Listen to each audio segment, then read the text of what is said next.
normally get fined $500. That looks like garbage. Prices have dropped, but people are buying. And the next thing you know, you drive an hour, 2 hours away, and you're getting robbed at a gas station. I had 3 people apply within the first 10 minutes. They make some great replicas of this stuff. Rolex is missing. But I need money up front so I can go ahead and commit to those. Biggest tell with a fake root beer is always going to be the bezel. I want to get rid of all of that.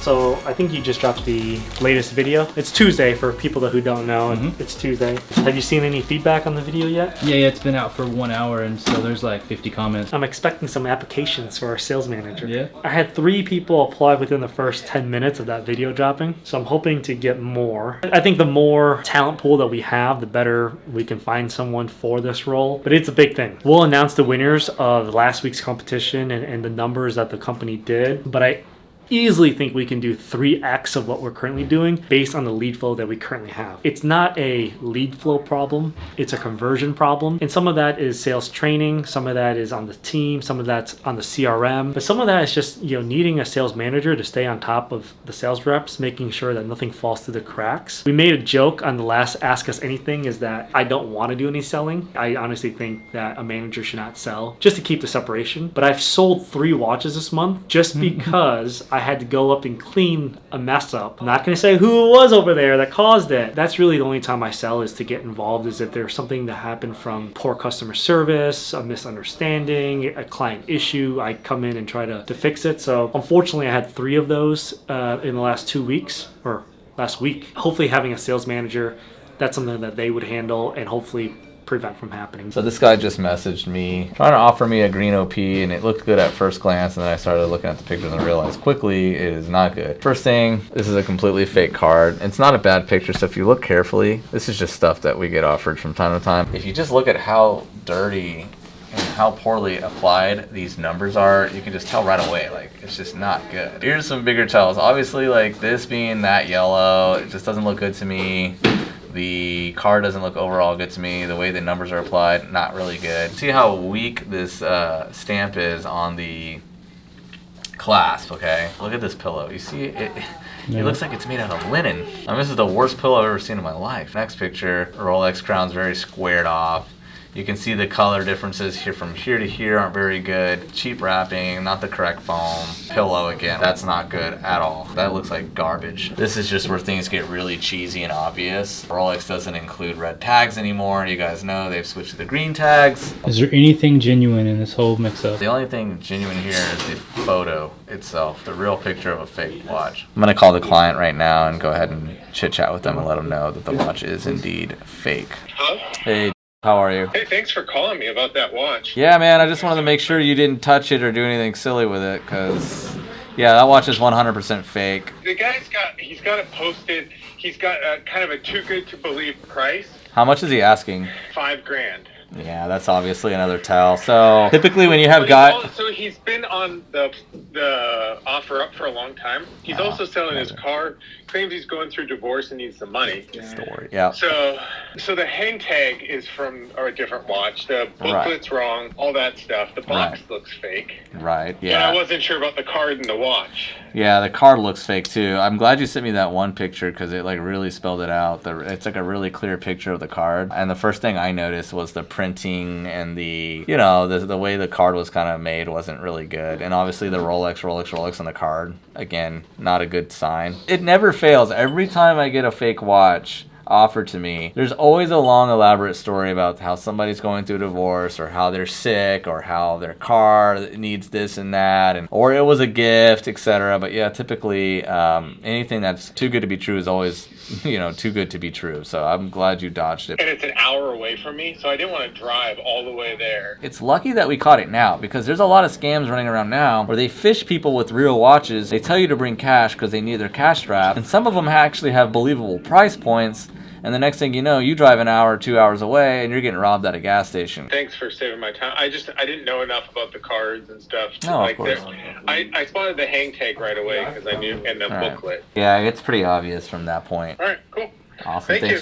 I figured you guys at least out there, once you guys started seeing the box and all that other stuff come together, you guys are out there probably saying, well, yeah, that seems pretty easy to detect. If you don't know what you're looking for, it can easily slide by you. If this guy was smart, you know, he could have used pictures of a real watch to entice somebody to come, and you never know. Well, we gotta throw away these pallets or else I'm gonna get fined $500. My landlord emailed me, our landlord emailed me and said, hey, you guys put the trash, but you guys didn't like compact it down and it was overflowing. So they're like, it's a $500 fine. I was like, well, that's kind of BS. Dumpster has a lock on it, and the code that they gave us didn't work. We weren't able to unlock it, go in there, put the trash in. We had to throw it up and over. So I was like, hey, your code doesn't work. And they're like, oh, well, we can teach you how to do it. It's a 4-digit code that you just put on the lock and pull. So I'm curious on how they're gonna teach me that. They're like, hey, it's a $500 fine. And then they had the audacity to email me later that day and say, hey, do you mind helping us break down that cardboard tomorrow morning? If you're gonna fine me $500, I assume that's why you're fining me.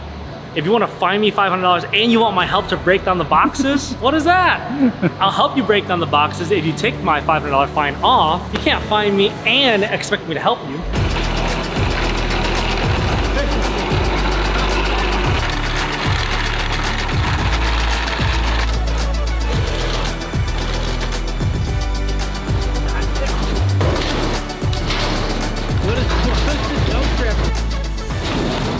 Deja usually does this, but she's actually on a flight to Houston to meet a VIP client of ours. So we got some Mike's Chicken. The staff is a little short today. Marco's getting ready to leave to close a pretty big deal. Hopefully. Vic is gonna leave because his pec hurts.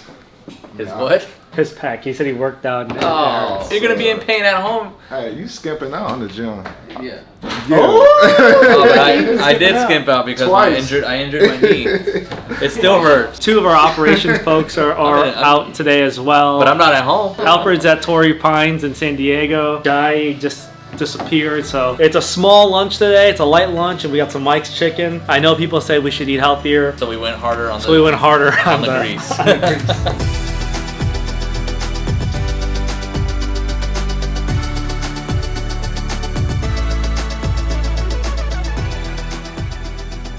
Hey, how you doing? I'm good, Vic. How you doing? Doing good, doing good. Hey, I wanted you to call me, man, just because it's a couple factors, right? I know he needs 11 total, but the way we need to go about doing this, I need him to be, really I need like 20K up front. That's gonna allow me to commit as they come up, because I can't just package, I can't have all these watches on hold. I need to buy them as they pop up. So for example, I could easily find 4 or 5 of them today, but I need money up front so where I can go ahead and commit to those. You know, and then 2, it's like, does he want holes, no holes, go through class? Doesn't matter. That's the thing, is that it's not as hard as it sounds. He just wants pieces from the 90s to early 2000s, whatever comes up that's clean. He wants a mix between black and blue, and then with papers. That's the main thing, is that it has papers. Okay, and I can do that very easy. Like you said, I just need to know, is he deposit ready? That's what I need up front. If I'm gonna go out and source all these different pieces, because I'm gonna commit as they come up, you know, but if I put a call out, I'm gonna get calls back within minutes, and I just need him to be ready to move forward. So if you want to have him call me and, you know, I can explain that to him, that's no problem. Get that down within that 10 mark. No, so remember I was saying about 500 to 750 more. 10, that's like retail. I can't sell him the price that, you know, I'm gonna get it for. So he can expect to be around 10.5, anywhere from 10.5 to 11. It'd have to be under 11. Right. If they were 10,750, you know, times 11, so he'll be in a ballpark of 115 to 118. But his number was 100,000, which is I can't do that. Why don't I give you his number and you can contact him? That way you guys can deal direct, because there's no meat on the bone left at those numbers. I would love to put meat on the bone for you, but I can't, you know, do that being under 11,000. You can deal with him direct, and if there's anything left, you let me know. I'm gonna look, man. If we put together 11 deals on this, you know, I'm gonna make sure we take care of you. One way or another. Yes, sir. So I have a client who's also a dealer. He knows, well, he's not in the business anymore, but has a client of his that's looking for 11 16613s, which are the two-tone Submariners pre-ceramic. You're talking, you know, 11 pieces. You have to have some type of deposit up front, because I can't source all 11 watches and just put them on hold. and then, you know, buy them all at once. I need to be able to buy them as we see those. In order to commit, we have to have a deposit up front. So something like that, total is going to be around 115 to 118. We at least need a 20K deposit, which will allow us to massage as soon as those deals come up. The only thing I noticed is something, and I don't know if it's necessarily a unique to the movement. It was keeping good time. I haven't ran it since Sunday, so I stopped running, but it was keeping excellent time. Okay. But the only thing I noticed is if you wind it up, you watch the second hand. You see how it kind of beats funny? Yeah. It has a funny tick. It does have a funny tick. But it's keeping time. So it's up to you. I'd recommend it probably needs a service. Where should I take it? Because Chapar's not, I mean, they don't got a This is at a movement. Yeah. So, yeah, this watch usually, Anywhere? it's I can get this service for you, no problem. Yeah. It's an easy movement to service. It's just a matter of how annoying it is. I don't really wear this watch at all. I mean, that's why it went bad, right? It was in the Yeah. bottom of my gym bag for like 2 years. That's insane. So. Yeah, I got it as a gift, and then I thought I lost it for years, and then I was at the gym, and I was emptying out my bag looking for my earphones, and then That this just thing fell fell out. out, and I was like, Crazy. okay. I listened Were you to it. using the gym bag the whole time? Yeah, I've been using it forever. crazy. Yeah, I've been using it for years. Wow. But it was just like was stowed just tucked away. away Yeah. there. You guys got anything cool right now, or what? Yeah, I'm in showrooms over here, so we can take a look. See anything you might be interested in? I'm just looking around, man. I'm actually pretty new to the game. Like, I haven't been into watches very long. Well, you've got the Yachtmaster, right? Yeah. Yeah, that's what I'm an wearing right awesome now. watch. Yeah, Yeah, it's a cool watch. Yeah, that's a really cool watch to wear. The guys that I picked it up from. Did you pick it up at Rolex? Yeah. So an The one AD in over- Dallas. No. There's a story there. So the ADs that I bought it from lost their authorized dealership. You know who it is? Off 75. Yeah, Gavinji's.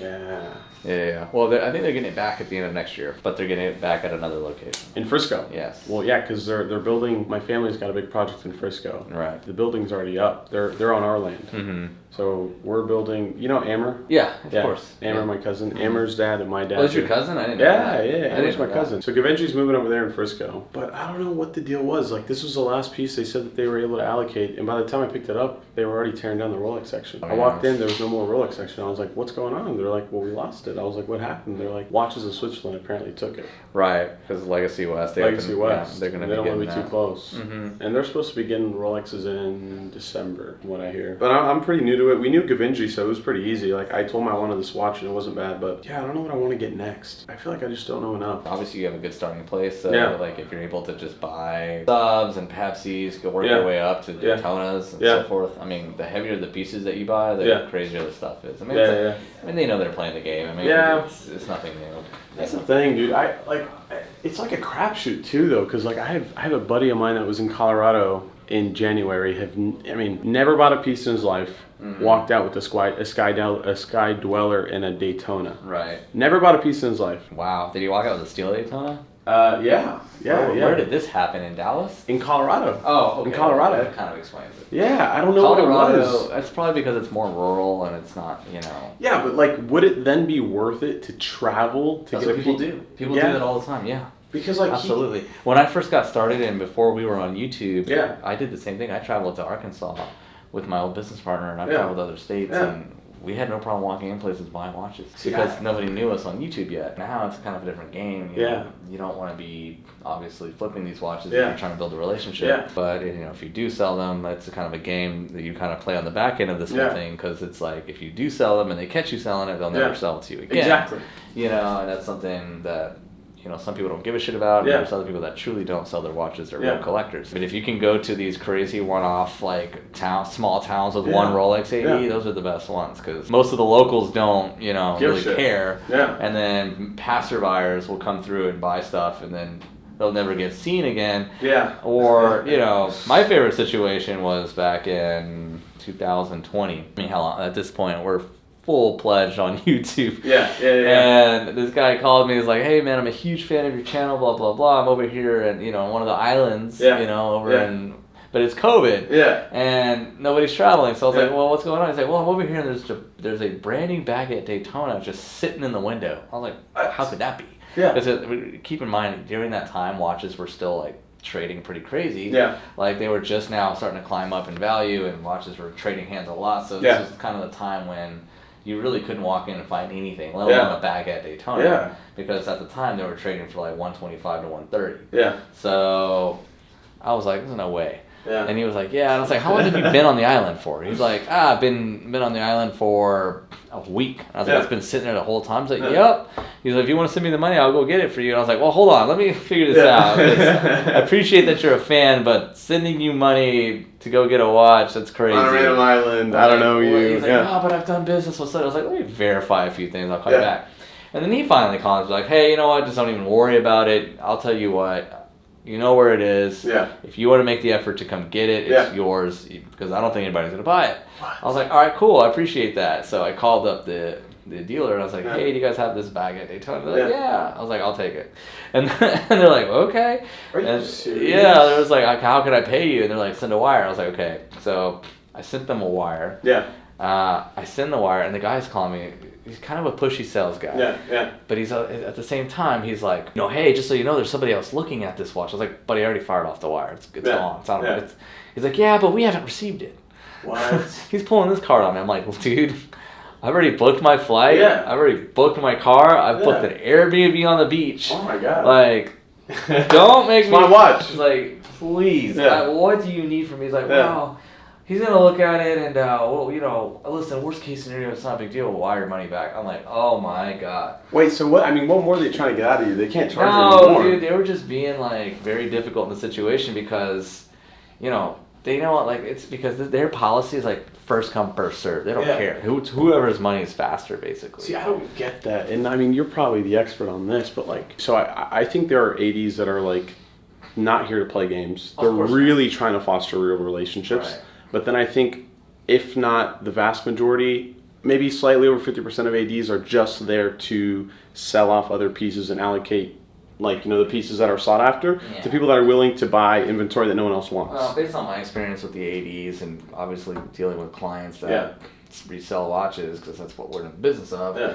I mean, they all play the same game. Some are crooked, some are like they don't know, some play they don't know. I mean, at the end of the day... Who's regulating this? Like, who's coming? No, I mean, Rolex wants to regulate it, right? At the end of the day, Rolex doesn't like that their watches are selling for a lot more in gray market, but it's, on the other hand, it's helping their brand. Here's the other question. So, like, let's say I'm a dealer, okay? I get allocated a certain number of pieces. What's in it for me to sell to this person versus that person? I mean, at the end of the day, I put a piece out, it's gonna sell. That's a good question. So, to answer your question, if I'm the AD, right? Yeah. And I want to sell to you. Yes. If you're just a one and done client, great. You're you know, you can buy a DHS, you can buy whatever. Probably not gonna give you Daytona, because what they're trying to do is they're leveraging these hot pieces like the Pepsis, the Batgirls and whatever, Daytonas or the precious metal gem set stuff for clients who are actually spending money elsewhere among that same store. So you can imagine they have a jewelry case, right? Sure, yeah. So that's where their margins are. Yeah. They'll probably spend, you know, $60,000 to $100,000 on a stone for their wife. Yeah. You know, for an engagement ring or something, and then that AD is like, man, that guy just made us a crazy, you know, because the market, you know, the margins on diamonds are, I don't know what to tell you, they're insane. Yeah. So if you really calculate that they just made that much margin, and they see that you're a habitual jewelry buyer, you're going to get far better pieces from that AD than if you're just focusing on the watches, because they know, like, hey, they get it. Every jackass walks into their store trying to get a Daytona out of them. They know that. Yeah. So they're like, no, our game is you better spend serious money here. Yeah. Like, it's a spend history thing, right? Yeah. What's your spend history with me? Yeah. Have you spent $10,000 with us, or have you spent damn near $1 million? Yeah. Because if you spend $1 million at a certain AD, do what you want. They're damn near handing you pandas for free. Thank you so much. I really do appreciate it. Thank you. Yeah, of course. He gave me a hard time because he said you told him the buy price is 18.5, and so I said basically, okay, let's give us the Wednesday. Yeah. If we can't sell it by Wednesday, we'll just buy it outright for 18.5. Yeah, I'm gonna get it done today. So I'd rather give you a commission if you can just sell it, so we don't have to stock it. You said listed for 19. 19, yeah. I'm gonna do that. It should get it going at that. This is a watch that we had a little bit of issues with. I felt really bad for the client. We had two sky dwellers here. Marco had called this client looking for a price adjustment to sell it because we had a potential buyer. Turns out it was the incorrect Sky Dweller. We had 2 at the time. He called the wrong client, and therefore the other one did sell. But this obviously put this client in a difficult position, so we want to make sure he is made whole, and we made an agreement that if it's not sold by tomorrow, Wednesday, we'll just buy it outright from the client. Now, obviously, from a company perspective, we want to make the client whole, but I also don't want to be stocking watches for too long, especially with where the market's going. Vic could probably be the first one to say, how's the market been this week? It's been dropping. You know, it dropped a lot, then it kind of got steady for some time, and then we're experiencing another drop. I think, you know, it's natural, especially when everybody was on their heels since the beginning of the year. But we're going into holiday season, so hopefully things pick up. That's the thing, prices have dropped, but people are buying. Yeah, volume is way up. That's why I've been saying I'd rather do more volume and maybe a little bit smaller margins, just because, again, I don't want our hands to be stuck holding these watches. I use the reference, I don't want our hands to be stuck in the cookie jar. But yeah, I rather get the watch in, get the watch out, and that way you can evaluate the market week to week. Also, from an investment standpoint, when we look at it from a dollar's perspective, it's also about how long are we holding these watches. Like I said, it's better to get watches in and out, get that money working, turn it over 3-4 times a month, than sit there holding one watch for several weeks and not working that money. So I think I got somebody I can call real quick. So hope is, we make that client a whole by buying him out, get the client out the money that he needs for it. We make maybe a little bit of profit on it, but more so I don't want to tie up more capital in that particular watch. Let's try to get it moved. That's the goal today. What's up, everybody, and welcome back to the segment of authentication. Today we're going to dive right into it. First watch for Jai. That's funny. I actually don't even need to authenticate this because I bought it directly from Jai and checked it myself already. But it is a Pepsi 2021 that I bought and sold. While you guys are out there, we'll explain something interesting that I've been noticing. One interesting fact about these Pepsis is throughout the years that they have been released, they've actually been showing up with just different colors or different color tones. Like the tones of the red are not the same throughout, and the tones of the blue are not the same throughout. If you guys Google Mark 1 bezel on a 16710 BLRO, you'll actually see that the very first one almost has a fuchsia appearance. It's almost like a light blue and like a light red, and almost has like a purple undertone. It's really pretty. I think I would love to have the Mark 1 down the road just to have. People have been noticing that they seem to be coming out darker and darker. This one's pretty dark. It almost looks black. Another sold watch on, per Vic. Looks like we got a sub 126610. Looks like it's brand new. Right by the superlative chronometer, there's a speck of dust, and then to the 11 o'clock of it, there's another speck. The average is 2 specks per new watch. That's the new Rolex standard? That's the standard. First thing that's always going to stand out to me is always the bracelet fit to the case. When you look at this watch, you're going to notice the bracelet fits the case perfectly. There's no gap. There's no side-to-side play. It's impossible. It has to be flush. That's the one thing I normally gravitate toward. Then I kind of work my way in, right? So I start from the outside. So start with the SEL fitment, solid end-link fitment of the bracelet. And then I start looking at the bezel, make sure the bezel looks consistent with what I'm used to seeing. And then I work my way into the dial, the crystal, and so forth. And of course, I always check the clasp because, we know that Rolex stamps their clasp. They don't laser engrave, and that is correct. That is a stamped clasp with everything else as I should expect. And it is true new, so I don't see any issues there. As far as Rolex bezels goes, these are actually platinum infused numbers. They're not painted. There's actual platinum in the material. So when we loop it out, you see a really nice speckled effect, and the texture is like really, really nice and sandy almost, but it's really pretty. When we're looking at the hands, we're really looking at the side of the hands, the top of the hands, the overall shape of the hands should always be consistent and smooth and very high polished. There should never be roughness or any kind of finish that's not quite to the standard of what you would expect with a Rolex. So it should be smooth, high finish, clean cut. Same goes with the crystal. The edges of the crystal should be nice and beveled. You shouldn't see any excessive smokiness. The laser etched crown that sits at the 6 shouldn't be very blotchy. It should be very consistent. And of course, the famous black hole effect on the AR coating on the date cyclops is always going to be there. We're never going to see that excessively reflective crystal that we're used to seeing on the older models where you can't really even see the date in some rooms. And also, guys, you've been asking me a lot about this loop. I don't have much information. It's got a bunch of Chinese lettering on it. So what I'm going to do next time I go to the show, I'm probably going to buy about 30 or 40 of these, and I'm going to offer them for sale. My cost is already around $100, but this is probably the best loop that I've ever bought. I mean, they're very nice. They come with a really nice case. It's like it about 10-15 messages after each of these videos asking me where they can get one.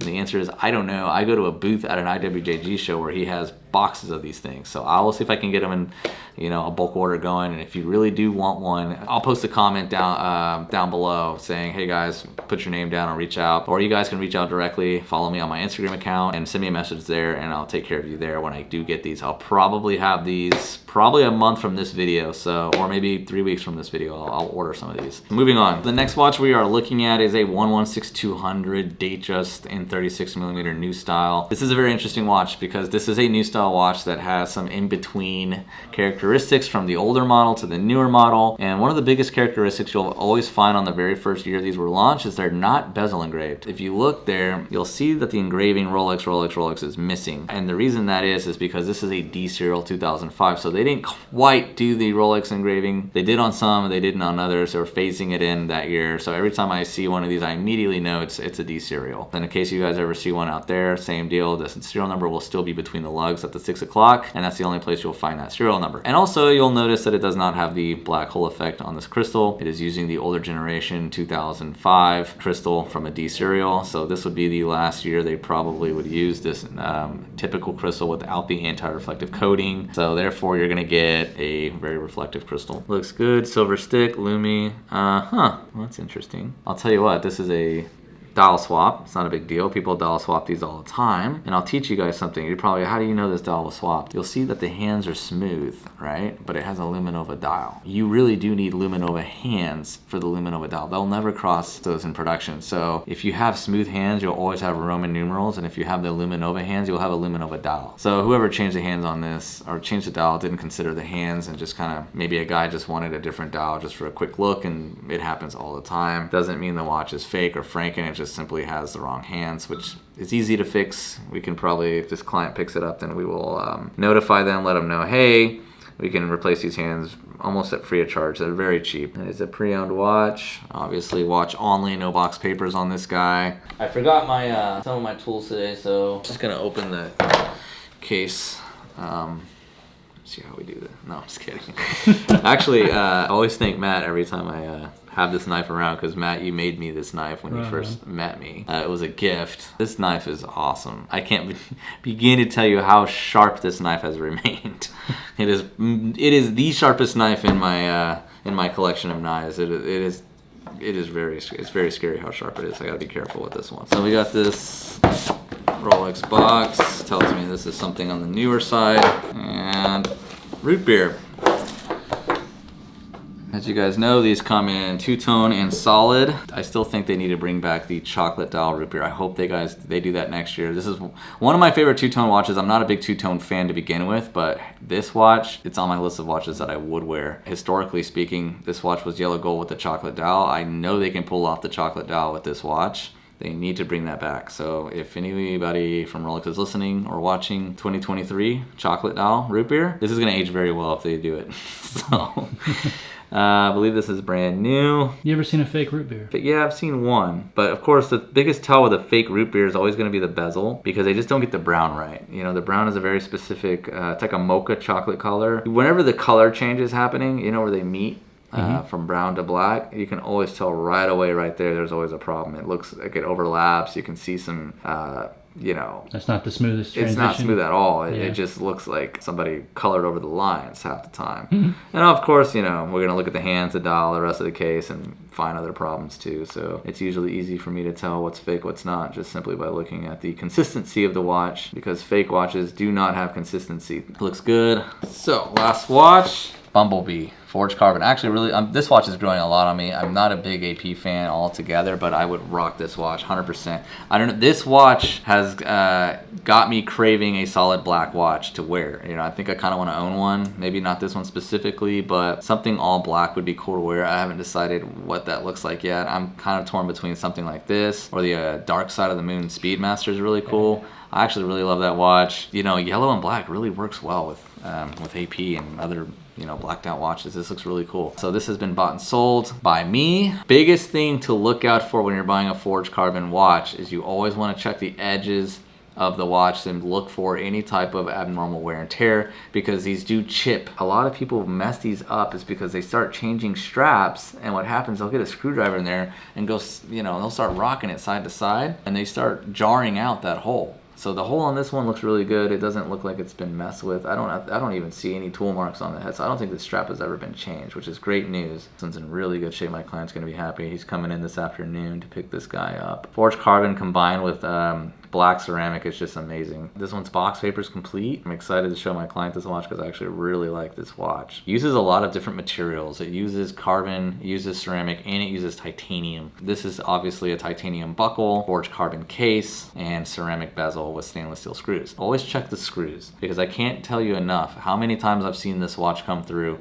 and somebody didn't know what they were doing. They're using a screwdriver too small and they jarred those screws. And there you go. That's the final watch of the segment. So I just got an order from one of my great clients for this watch.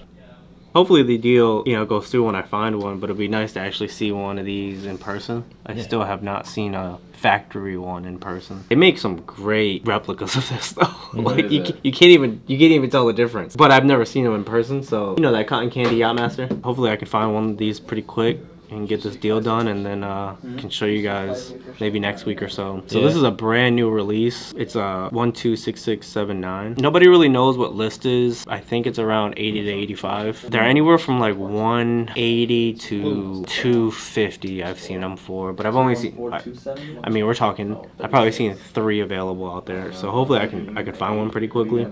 I don't know whose cake this is, but we're gonna make a change in this room. I've mentioned it in the last episode. I think in the next week or two, this table here is going out. We are putting a not 80-gallon tank that we originally discussed. We're putting a 200-gallon tank right here, and then we're gonna bring a couch right here and then a couch right here and make this more into a lounge area. So now that makes this room, which we haven't used in a while, much more intriguing. We're gonna again take this couch, swing it over there, put this coffee table over there. We'll likely bring this desk out much more, add a second seat, make this into a second showroom. Obviously spruce it up with some art decor. Dan Chappell, if you have any more art, I felt like I've bought everything from you, but if you can make some more custom work, that'd be great. Behind the scenes, what's going on is been spending a lot of time working on our website. Something that I have noticed that no one has figured out is to really build a true e-commerce for gray market dealers. Obviously Bob's Watches, Houdinki, I mean, those are very established brands that have a really nice checkout process, but you go to certain dealers and they don't even have a checkout process. You go to other dealers and there's always an elevated price, like Grand Caliber. Everything's increased for the merchant service fee, and if you want to pay via wire, you fill out a form submission, a sales rep reaches out. I want to get rid of all of that. If someone wants to buy a watch, they shouldn't have to wait for however long for a sales rep to reach out. I want to make a more streamlined, a smoother process to check out paying via wire. So we've talked to a lot of developers to really hard code the back end of the website. Want to get this done before we get to the holiday season, because again, if we're paying all this this money for marketing and the goal is to drive traffic to the website, I want people to be able to check out on the website seamlessly, whether that's via wire, via ACH, it's a Tuesday morning. Whether that's via wire, ACH, or credit card, I want it to be extremely seamless. So we've been working on that behind the scenes, but my therapy is always decorating the office. So this is going to be the next room, followed by that lounge right over there. And that is the end of the episode, and we're gonna do our Ask Me Anything. So let's get started. Tom Sam says, question for next week. Do you think companies like Rolex secretly buy their special watches back on the secondary market to see who's reselling their watches to blacklist them from future high demand pieces? That's a lot. And to answer that question, no, I don't think that's happening whatsoever. I think Rolex has better use of their time than chasing gray market dealers. They understand that that is an inherent situation that they'll have to deal with along with all the other dealers out there. They understand. I think AP has the smartest method of catching people, and that's giving people the option to extend warranty, because as soon as you extend your warranty on your AP, you just notified the AD that it was sold and reissued a new warranty. So that is a way I've actually seen people get caught reselling watches. Rolex, no. AP, maybe. RM, probably. Patek, definitely. I don't think Rolex has the time to do that. I don't think they're a huge business. I don't think they really have the money for it. Not that they don't have the money for it, they don't care. AP, we have actually had secret shoppers from Geneva come in the store, so we've heard you know, like somebody really close to them found out that they did watch our videos and come in. I don't think anytime recently, probably in the last year. Alexander Niazi says, what single independent watch brand has caught your eye this year? Independent watch brand that caught my eye. I would say Linde Werdelin. I'm wearing one here. Didn't even have a clue that they existed earlier this year, but met someone with one and just started doing research, you know, figuring out who they are, where they came from, how they came up with the idea of their watch, who inspired them, and just grown to fall in love with the brand. And not only that, customer service is huge for me. I needed a strap for this watch. Even though they are in Switzerland, it pretty much took them 3 days to get a strap to me. Communication was on point, and I mean, that just goes a long way with me. So you got yourself a customer for life. I've always been a big fan of Christopher Ward. I think they're really cool. I think they're based out of London, but they're Swiss made. They have a lot of cool pieces. It's hit or miss on some of them, but I think overall, like their divers collection and some of their GMTs are really nice. So that's a brand I would like to get into. I would have to say FP Journe. I mean, the FP Journe is really a watch brand that I think is just kind of creeping on up onto that Patek status. I mean, if not better than Patek Philippe. I mean, their watches are just really something special when you really dive into the brand and understanding how everything kind of unfolded as that company flourished into more modern times. FP Journe is actually still alive and very much involved in the business, which is I find really cool. Anytime you have a brand whose owner still active in it, I think you get more of a special product than, you know, say something with a lot of heritage that have changed owners and so forth. Surprisingly Ming, they're very affordable too. Pat Chung says, question, for an 80s, 90s Rolex, is it accepted by collectors for the bezel insert to be non-original but period correct? If GC sells watches with non-original insert, do you disclose it in the listing? Yes, we do disclose it. Now, if it's something that it's replaced with an original part, then no, we're not going to disclose it because the part at that point is period correct to say. You know, so it would also be acceptable to have that part on the watch regardless. Typically on 80s, 90s watches, you know, we try to buy them already as original as possible. I don't like buying watches and then having to replace a bunch of parts to make it correct. That's too much work and time and just takes too much energy. Fran619 says, what is the biggest L you have taken or lesson you have learned while in the watch business? You cannot predict the market.